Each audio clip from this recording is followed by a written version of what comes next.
Cole Thomas. I'm going to talk about management of cardiac arrest in athletes. So, has anybody ever seen an athlete unfortunately collapse while they're running in the field, or even just talking to a teammate? You have? What else? I haven't seen it, but I know it happens. Alright, well, this is exactly as it says, sudden. Like, it happens instant. There's videos on YouTube you can go see. I'll show you one in a minute of people just like soccer players, basketball players, football players, just talking to teammates, laughing, joking as they're running down the court and then just collapsing instantly and dying right there. So I'll show you a video so you can know a little bit about what we're talking about here.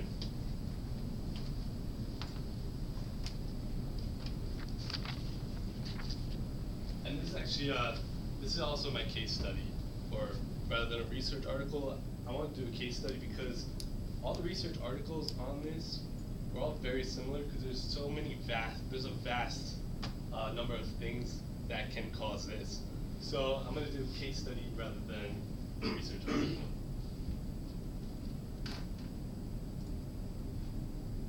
Let's watch the video.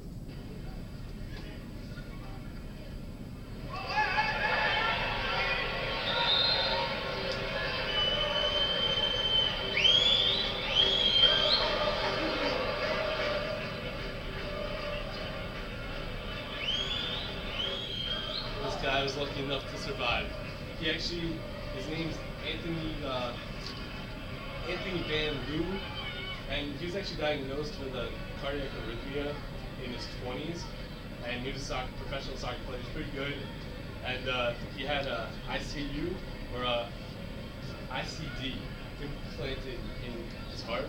So, in case something like this happened, in case he had a sudden cardiac arrhythmia, actually create sudden cardiac arrest, it would shock him and bring him back to life, and it worked. So that's one major intervention that they do have. Not everybody uses it because most of the time it's sudden. I mean, it's asymptomatic until it happens and you die. So it's very tough to diagnose unless you go for regular screenings or just screening in general. Alright, so we can't really talk about athletes unless we define an athlete. So this is a pretty awesome definition I found of an athlete. So one who participates in an organized team or sport that requires regular competition against others at central competition. So you have to be competing to be an athlete. It also places a high premium on excellence and achievement. So rather than being, your typical just run of the mill, go outside, play, kick a soccer ball around, you have to actually be trying to achieve something and excellence. And it requires some sort of systematic and sometimes, most of the time, intense training. So that's what we're kind of talking about here in regards to an athlete. And in one of the research articles I found, this is also how they defined it. So we're going to go with that. So I put sudden cardiac death, but also sudden cardiac arrest. It's actually an abrupt loss of heart function. It can be caused by so many things, but most of the time it's primarily caused by rapid or chaotic electrical activity in your heart. Essentially, ventricular tachycardia or ventricular arrhythmia ventricular fibrillation is a major cause. Also, sudden cardiac arrest. Basically, your heart fails to pump blood to all your vital organs, and that's what causes you to actually pass out, including the heart. You can't pump blood to the heart itself if it's freaking out with all the electrical activity going on. So I just wanted to make a point here. Sudden cardiac arrest or sudden cardiac death is not the same as myocardial infarction. It's actually, the MI would occur before the sudden cardiac death or sudden cardiac arrest. So what are some causes of this awful occurrence that takes place? Most of the time it's congenital abnormalities. On the next page, I'll run through a list of them and the percentages that cause this event. that's the main thing that causes this occurrence. And then also cardiac disease, not as significant in younger athletes, but maybe older athletes. That's a common occurrence. Also, life-threatening arrhythmias, as we saw in Anthony Van Loo, he had a life-threatening arrhythmia, and he took action, and it saved his life. Also, even adaptation to exercise.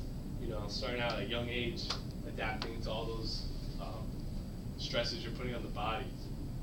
So, atrial dilation, atrial hypertrophy, all these things can actually even lead to this in the long run. So, here's a list of congenital abnormalities that are most commonly the cause of sudden cardiac arrest. So, anybody know what the first one is? You want to describe it? Hypertrophic cardiomyopathy. Okay. An enlarged left ventricle. It could be. It could be. It could be pretty much any part of the heart. Just enlarged muscle of the heart, pretty much. So this can actually cause what's called a myocardial array, and that's when the basically the muscle fibers of the heart don't line up right, and it can actually shoot your electrical impulse in all different directions, and it can cause sudden cardiac arrest. Also, we got hypertrophic cardiomyopathy structural changes. So as I said, with the myocardial array, that's one change that can take place and cause this. Also, anomalous origin of the left coronary artery. You know, just basically when that blood's coming from the pulmonary artery into your heart, it has to be oxygenated, and if you know that artery shift at all, you could not be getting the proper blood supply, and that'll come out during exercise. So when you're in oxygen debt and that heart's in oxygen debt, then that's when that could take place. Other coronary anomalies, also swelling of the myocardium, or inflammation rather, anything really, so many different things can cause this. Ruptured aortic aneurysm, I mean, there's really no coming back from that. That's pretty significant injury right there.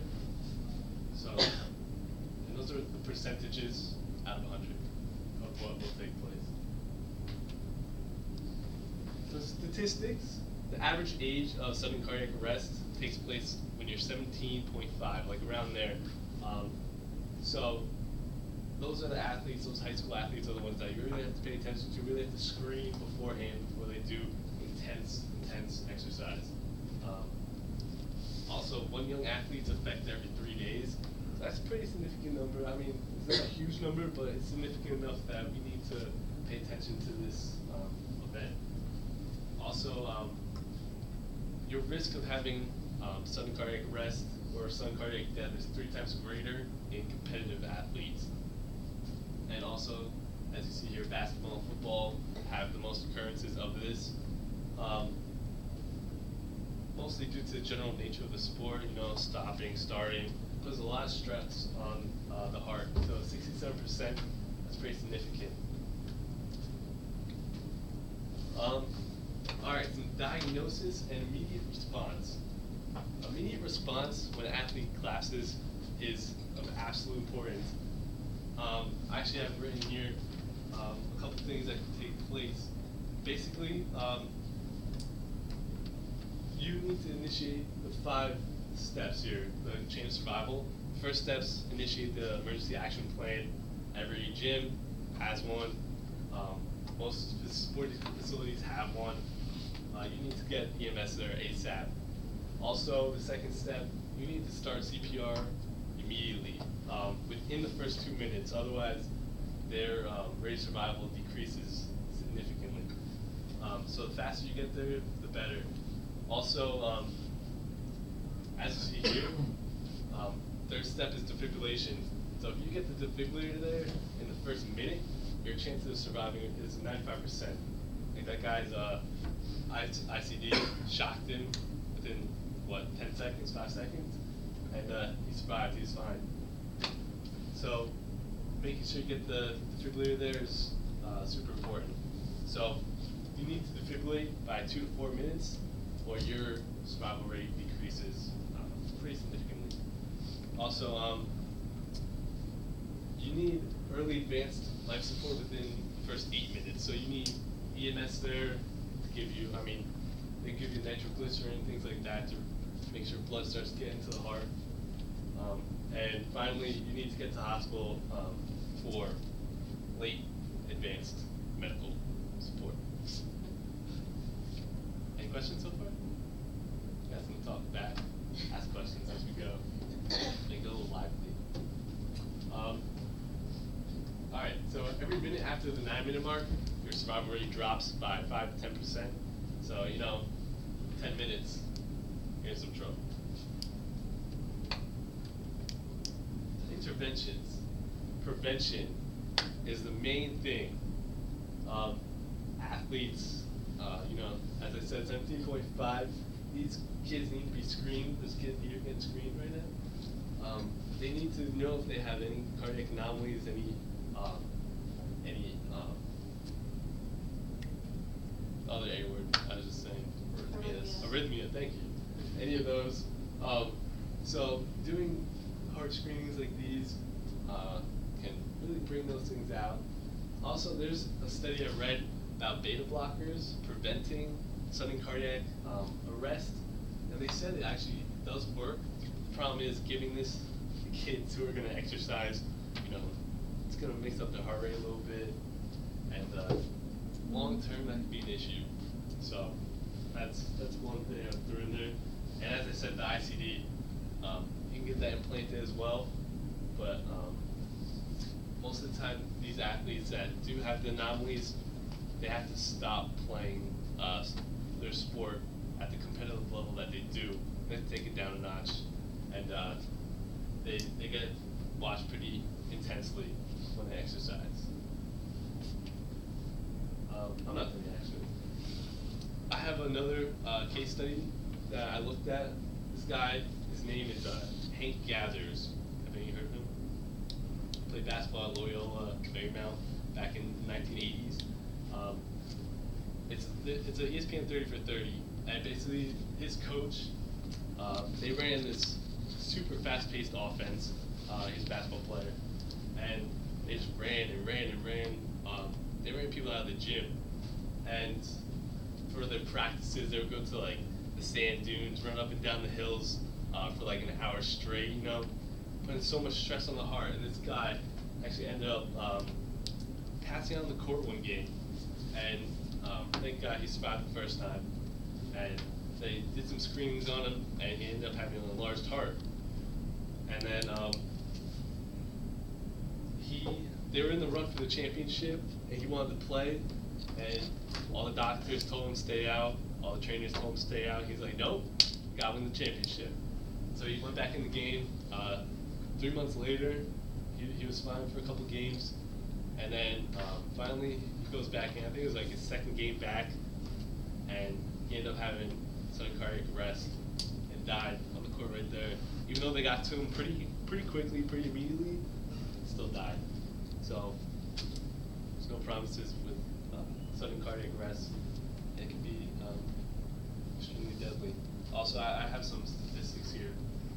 9 out of 10 who suffer this end up dying from it, and there's a 92% survival rate. So this goes to show how serious this is. Any questions?